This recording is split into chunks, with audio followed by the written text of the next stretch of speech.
새침 흡인 검사하고 생검까지 시행한 뒤에 암으로 진단이 돼서 보상 청구를 했지만 지급 거절된 사례를 한번 살펴보겠습니다.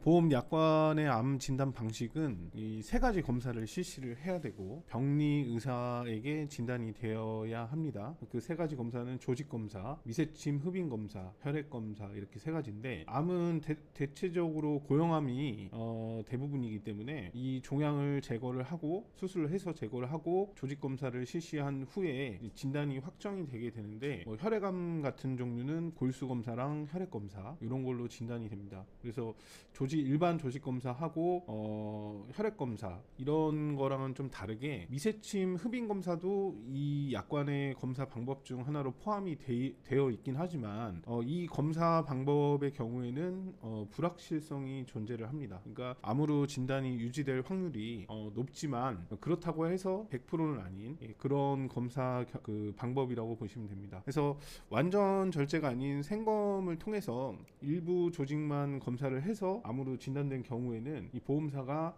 이건 암이 아니다, 뭐 암 진단이 확정되지 않았다 이런 식으로 주장을 하게 되는데 실제로 이렇게 생검으로 이렇게 암으로 판정이 되고 나서도 수술 후에 암으로 진단이 유지되지 않은 그런 사례들이 있습니다. 그래서 이런 사례들 같은 경우에는 생검 소견의 불확실성, 그 다음에 진단서에 표기된 이런 임상적 추정 같은 내용, 그 다음에 뭐 과거에 이제 한번 분쟁 사례가 있었는데 암으로 의사가 판단을 해서 수술을 그 일정을 잡고 수술을 최종적으로 했는데 그 암이 아니라 양성으로 나온 겁니다. 이거는 뭐 갑상선에서만 이렇게 나오는 게 아니라 저희가 이런 사례들을 많이 경험을 했는데 뭐 대장이나 이런 데서도 수술 후에 암으로 안 나오는 경우들이 많이 있습니다. 그래서 이런 사례들에 대해서 그 과거에 이제 어떤 민원인이 이 수술하기 전에 이렇게 진단이 확정이 됐으니까 양성으로 판정이 되었어도 보험금을 지급해야 된다 이런 식의 이제 민원 제기를 했지만 금감원에서는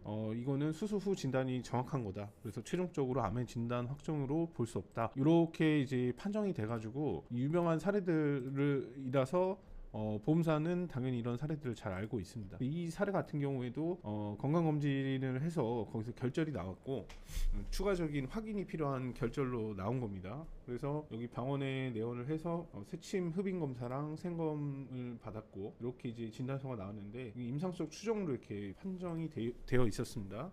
근데 이런 임상적 추정으로 무조건 이렇게 나오는 건 아닌데 뭐 최종 진단 표기가 있다고 하더라도 이게 불확실성이 있는 그 검사이기 때문에 보험사는 인정을 하지 않게 되고 임상적 추정으로 이렇게 표시가 된 거는 보험금 지급 거절을 하는 그 이유로도 사용이 됩니다. 그래서 간혹 환자분들이 이거를 뭐 이렇게 바꿔달라 이렇게 요구하시는 분도 계신데 이 진단 자체가 불확실성이 있기 때문에 의사 선생님이 최종 진단을 거부하는 거는 매우 흔한 일입니다. 수술 후에 이제 최종적으로 진단이 된다 이런 식으로 하기 때문에 이분 같은 경우도 수술을 권유를 받았지만 여러 가지 이유로 수술을 하진 않았습니다. 이거는 이제 세포 흡인 검사에 따르는 그 병리과 검사 결과지인데 8mm짜리 결절이 확인이 됐고 이거에서 이제 유두암 소견이 나온 거죠. 그래서 악성으로 판단이 된다는 이런 검사 결과가 나왔지만 보험사는 요 진단서랑 이 조직 검사 결과지 이 제출 내용을 인정을 하지 않았습니다.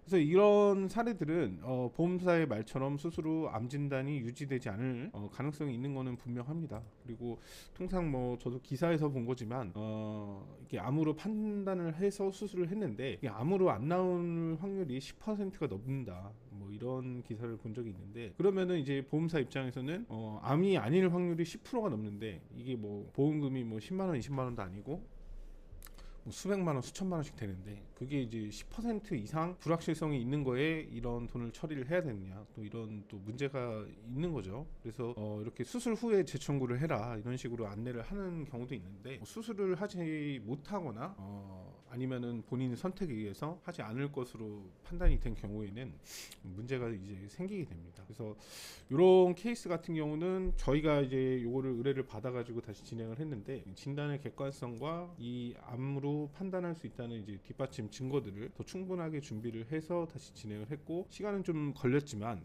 최종적으로는 암의 진단 확정으로 이제 인정돼서 보험금이 처리되었습니다. 그래서 이런 불확실성이 있는 진단비 청구권은 이게 보험사도 실제로 그 진단 확정이 아니다 이런 근거들을 가입자나 청구자 측의 동의를 받아서 얼마든지 준비할 수 있고 이런 자료들을 만들 수가 있기 때문에 그런 자료들 내주게 된 상태에서 나중에 뒤늦게 이제 분쟁을 다시 시작을 하는 경우 해결이 어려워질 수가 있습니다. 그래서 이런 사례들은 초기부터 완벽하게 준비를 해서 대응을 해나가야 됩니다. 감사합니다.